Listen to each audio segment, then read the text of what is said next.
మనతో Andhra Pradesh SAAP chairman Ravi Naidu ఉన్నారు. రవినాయుడు గారు, ఎలా జరుగుతుంది? మొదటి రోజు పూర్తయింది, రెండో రోజున ఉంది. ప్రధానంగా యువతకు సంబంధించిన యువగళానికి సంబంధించిన కీలకమైన అంశాలు ఈరోజు ఉండబోతున్నాయి. ఎలా ఉంటుంది?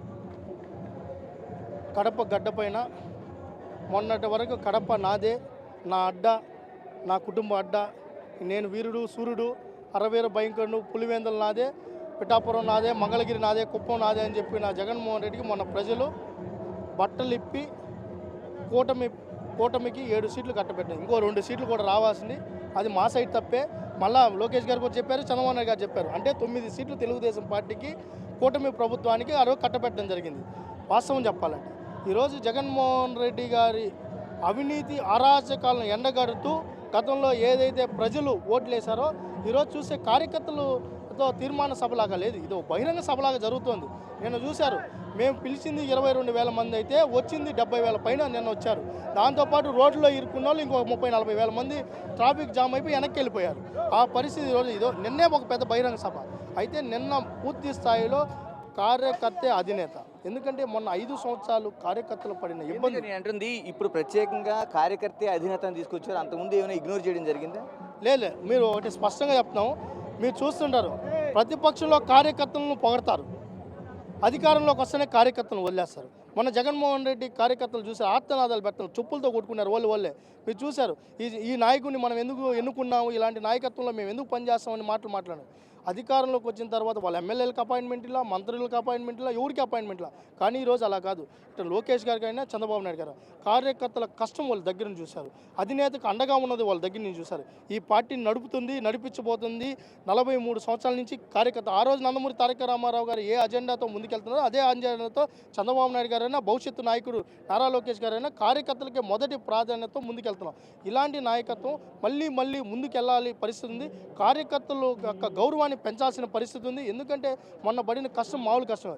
ఎంతమంది గొంతులు కోసారు, ఎంతమందిని ఇబ్బంది పెట్టారు. మీకు ఒకటే చెప్తున్నాం, ఇదే ఒంగోలు మహానాల్లో మాకు డయాస్కి ఇచ్చిన కానిస్టేబుల్ 2 ఆ రోజు ప్రభుత్వం 2, ఒకరేమో 58 ఏళ్ళు, ఒక అతనేమో 32 ఏళ్ళు. ఆ 58 ఏళ్ళు ఆయన కుర్చీ వేసుకుని ఆ పక్క కూర్చున్నారు, ఈ 32 ఏళ్ళు ఆయన ఈ పక్క మాకు ఫుడ్ తినేదానికి వెళ్ళారు.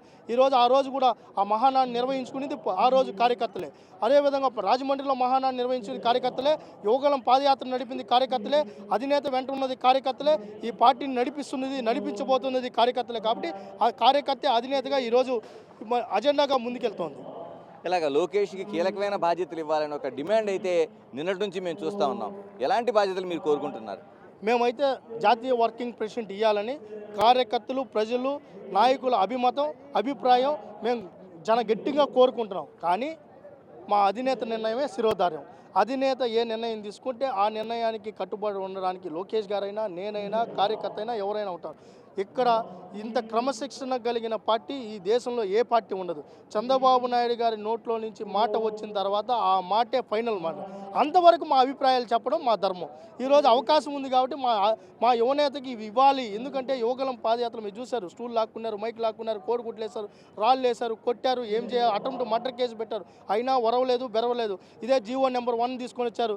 ఇదే మీరు చూశారు, ఇక్కడే ఉన్నారు ఒక ఆయన డిఎస్పీ, ఇక్కడ డ్యూటీ చేస్తున్నారు. అదే ఆ డిఎస్పీ మా స్టూల్ లాక్కొని లోకేష్ గారిని ఎంత అవమానించారు. అయినా ఆయన వరవలా బెరవలా కార్యకర్తల కోసం నిలబడ్డారు, పాదయాత్ర చేశారు. ఈ పార్టీ అధికారంలోకి రావడానికి ఆయన ముఖ్య పాత్ర పోషించారు. దాంతోపాటు ఈ డిజిటల్ కార్డు సిస్టమ్ ఆయన అమెరికా నుంచి వచ్చిన తర్వాత, చదువుకుని పూర్తయిన తర్వాత ఈ పార్టీని మరింత ముందుకు తీసుకెళ్లాలని, కార్యకర్తల కోసం ఆయన అండగా ఉండాలని ఈరోజు ఆయన 2 లక్షల ప్రమాద బీమాను పెట్టడం, ఈరోజు 5 లక్షల ప్రమాద బీమాగా పెంచడం అనేది ఇవన్నీ కూడా తీసుకున్న నిర్ణయాలు లోకేష్ గారు. ఇలాంటి నాయకత్వాన్ని కోరుకోవడంలో తప్పలేదు కదా. అంటే రవినాయుడు గారు, అంటే పార్టీకి జాతీయ కార్యదర్శిగా ఉన్నాడు ఆయన, ఇప్పుడు వర్కింగ్ ప్రెసిడెంట్గా రావడంలో ఏంటి ఆ డిఫరెన్స్, ఏం జరగబోతుంది? జాతీయ ప్రధాన కార్యదర్శిగా ఉన్నారు ఆయన ఒక తీర్మానం ప్రవేశపెట్టడం జరిగింది. 3 టర్ములు ఎవరైతే పనిచేస్తారో, అది మండల పార్టీ అధ్యక్షుడైనా, జిల్లా పార్టీ అధ్యక్షుడైనా ఎవరైనా కూడా 3 సార్లు పనిచేసిన వ్యక్తులకి ఆ పదవిలో కొనసాగించకూడదని చెప్పి ఒక నిర్ణయం పార్టీ పాలిట్ బ్యూరో తీసుకున్నాక ఆ పార్టీ పదవి ఆయన ఒకటే చెప్పారు, నేను కార్యకర్తగా ఉండడానికైనా నేను సిద్ధంగా ఉన్నాను, దాంతోపాటు ఏ పదవి ఇచ్చినా అధినేత నిర్ణయమే శిరోధార్యం, నేను మొదటి వరుసలో కార్యకర్తగా పనిచేయడానికి నేను మొదటి వరుసలో ఉంటానని చెప్పారు. అయితే మా అభిప్రాయం, అది ఆయన అభిప్రాయం కాదు, మా అభిప్రాయం. అంటే కాదు, పరిపాలన వ్యవస్థలో కావచ్చు, లేకపోతే పార్టీని ముందుకు నడిపించడానికి కోసం కావచ్చు, జనరల్ సెక్రటరీగా ఉండడానికి మరోవైపు పార్టీ వర్కింగ్ ప్రెసిడెంట్ ఉండడానికి ఏమైనా తేడా ఉంటుందా? ఇప్పుడు జనరల్ సెక్రటరీ పదవి అయిపోయినట్టే కదా. అందుకని మీరు ఇంకో డిమాండ్ చేస్తున్నారు. మేము డిమాండ్ చేయలేం, మేము అడుగుతున్నాం, రిక్వెస్ట్ చేస్తున్నాం అధినేతని. మా యువనేతకు అండగా మేము కార్యకర్తలుగా నాయకులుగా మా అభిప్రాయాన్ని అధినేత దృష్టిలో పెట్టడం మా ధర్మం కదా. ఆయన నిర్ణయం తీసుకున్నాక నిస్సహాయించడం కార్యకర్తగా మా ధర్మం కదా. ఏదేమైనప్పటికీ మా అభిప్రాయాలు మాత్రం మేము వ్యక్తపరుస్తున్నాం. అంటే మీ శాఖకి వస్తాను, ఏం చేయబోతుంది శాప, ఏం చేయబోతుంది, అంతకుముందు చేసిన దానికి భిన్నంగా ఏం చేయబోతున్నారు? మీరు ఇంకొక ఎక్కువ టైం కూడా లేదనుకుంటా, ఇంకో నెలలో చాలా చూసారు. మీకు కూడా మంచి మసాలా ఉంటుంది. బిగ్ టీవీలో చాలాసార్లు నేను డిబేట్లో పాల్గొన్నాను. మీకు బిగ్ టీవీకి అంతకుముందే నేను చెప్పాను. కాకపోతే ఇప్పుడు నేను శాప్ చైర్మన్గా ఉన్నాను కాబట్టి విచారణ జరుగుతుంలో దాని మించి నేను మాట్లాడకూడదు కాబట్టి నేను మాట్లాడాల. ఆమె ఒక ఆమె తొడగొట్టింది, నన్ను అరెస్ట్ చేయండి అని. అరెస్ట్ చేయడానికి తొడగొట్టాల్సిన పనిలా మొగతనం అవసరంలా అరెస్ట్ వారెంట్ ఉంటుంది. ఆ ప్రక్రియ అయితే తొందరలోనే ఉంటుంది. అంటే ఆడదాం ఆంధ్రాలోన కోట్ల రూపాయలు, వందల కోట్ల రూపాయలు ప్రజాధనం దుర్వినియోగమైంది, దాన్ని స్కామ్ చేశారంటున్నారు. ఎలాగ దానికి అప్పుడు మంత్రిగా ఉన్న రోజా కావచ్చు, లేకపోతే బైరెడ్డి కావచ్చు, ఎలాంటి యాక్షన్ ఉండబోతుంది? చట్టం తన పని దాన్ని చేస్తుంది. క్రీడాకారుల డబ్బు దోచేసుకునేది వాస్తవం. ఆ 120 కోట్లతో ఒక జిల్లాకి ది బెస్ట్ ఇన్ఫ్రాస్ట్రక్చర్ ఇచ్చి ఉండొచ్చు. ఒక్కొక్క జిల్లాలో ది బెస్ట్గా 10 కోట్ల రూపాయలతో బెస్ట్ స్టేడియం కట్టుండొచ్చు. క్రీడాకారులు మంచి అథ్లెటిక్స్గా తయారు చేసి ది బెస్ట్ ట్రైనింగ్ అకాడమీలు పెట్టుండొచ్చు. అవి కాకుండా రాజకీయ స్టంట్ల కోసం, యువత ఓట్ల కోసం నాసిరకం బ్యాట్లు ఇచ్చి ఈరోజు ఆడుదామందా అని చెప్పి ఇక్కడ పులివెందులో ఎమ్మెల్యేగా ఉన్న ఆయన సుందరం వదనాన్ని మొత్తం రాష్ట్రం అంతా ఓటింగ్లు వేసి ఆయన ఏదో ది బెస్ట్ బ్యాట్స్మెన్ అయ్యట్టు. నాకు తెలిసే ఆయనకి ఆ బ్యాట్ పట్టుకునేది కూడా రాలా. ఆ బ్యాట్ పట్టించి ఆయనతో ఫోటో దింపించి రాష్ట్రం అంతా ఓటింగ్లు వేయించి ఆ 120 కోట్లు ఎక్కడెక్కడ పక్కదారి పట్టిందో ఏమేం చేశారో దాని మీద విచారణ జరుగుతుంది. విజిలెన్స్ విచారణకు ఆదేశించాం. ఒక ఎస్పీ గారి నేతృత్వంలో జరుగుతోంది. మొత్తం జిల్లా స్థాయిలో ప్రతి కలెక్టరేట్లో విచారణ. ఇప్పుడు మీరు జిల్లా పేపర్లో కూడా చూస్తుంటారు. ప్రతి కలెక్టరేట్కి వెళ్తున్నారు, గ్రామ సచివాలయాలకు వస్తున్నారు. 8 యంత్రాంగాలను శాఖలు వాడుకోనుంది. 8 శాఖలకు సంబంధించి ఏదైతే ఉందో ఆ శాఖల్లో విచారణ జరుగుతుంది. దేన్ని వదలవు. అది 120 కోట్లతో ఆగలేదు, దాన్ని మించి జరిగింది.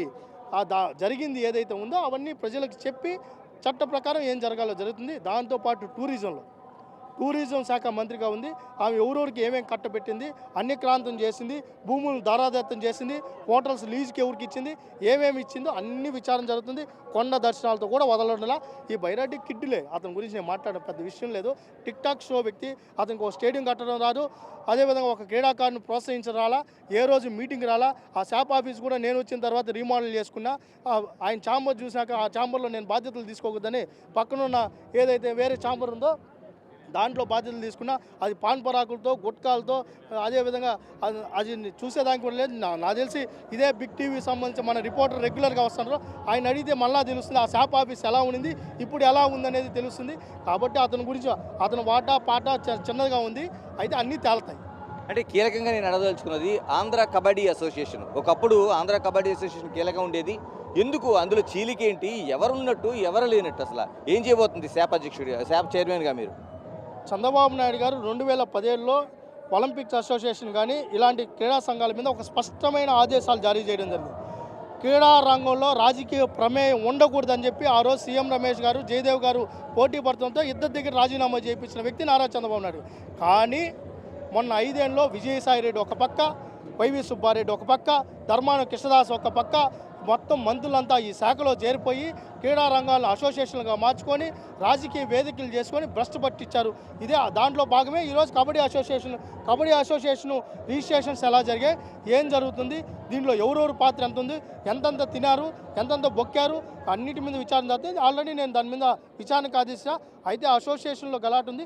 అయితే రాజకీయ ప్రమేయాన్ని తగ్గిస్తూనే అసోసియేషన్ స్ట్రీమ్ లైన్ చేసే కార్యక్రమం కూడా తీసుకున్నాం. ఎలా క్లారిటీ, ఎందుకంటే అనేక అసోసియేషన్లు ఉన్నాయి. ఆంధ్రాలో కబడ్డీ అంటే ఒక కీలకమైన ఆటగా ఉంది. ఇప్పుడు దేశవ్యాప్తంగా ప్రచారం అవుతుంది. ఎందుకు అంటే మీరు శాప్ చైర్మన్గా ఎవరు అధ్యక్షుడు, ఎవరు కార్యదర్శి, ఎలా క్లారిటీ ఇవ్వగలుగుతుంది? శాప్ ఎవరికి రికగ్నైజేషన్ లేదు. అంటే 2 అసోసియేషన్లకి లేదు, 3 అసోసియేషన్లకి మేము రికగ్నైజేషన్ ఆపేసాం. అయితే ఏకేవైఎఫ్ ఆల్ ఇండియా కబడ్డీ అసోసియేషన్ ఏదైతే ఉందో ఒక సంఘానికి ఇచ్చున్నది. అయితే ఆ సంఘానికి మేము లెక్క రాసాం. ఏదైతే ఏకేవైఎఫ్ లేఖ రాసాం, మాకు నిర్దిష్టంగా ఎలక్షన్ జరిగితే ఎలా జరిగింది, ప్రక్రియ ఎవరు అబ్జర్వర్లుగా వచ్చారు, ఎక్కడ రిజిస్ట్రేషన్ అయినాయి, మొత్తం డీటెయిల్స్ ఇవ్వమని చెప్పాం. ఆ డీటెయిల్స్ వచ్చిన తర్వాత నెల రోజుల లోపల మచిలీపట్నంలో బీచ్ కబడ్డీ గేమ్స్ అయిపోయిన తర్వాత మీరు దాంట్లో కూడా సంస్కరణలు చూస్తారు. Thank you. ఇది అంటే టోటల్గా కీలకమైన అంశాలని మనకి రవినాయుడు ప్రస్తావించారు. ఒకటి ఏదైతే క్రీడా శాఖలో జరుగుతున్న అవినీతి కావచ్చు, లేకపోతే టూరిజంకి సంబంధించిన అవినీతి కావచ్చు, వీటిపైన విచారణ జరుగుతుంది. తొందరలోనే దానికి సంబంధించిన ఒక కీలకమైన విషయాలు మీరు చూస్తారనేది స్పష్టం చేయడంతో పాటు ఆంధ్ర కబడ్డీ అసోసియేషన్లో జరుగుతున్న ఏదైతే ఒక 3 వర్గాలుగా కొట్లాట జరుగుతుందో దీనిలో నిధుల దుర్వినియోగం కావచ్చు, ఇప్పుడున్న ఏ అసోసియేషన్ కూడా మాకు పరిగణలోకి తీసుకోవడం లేదు. కొద్ది రోజుల్లోనే దీనిపైన ఒక క్లారిటీ వస్తుందన్న అంశాన్ని స్పష్టం చేస్తున్నారు.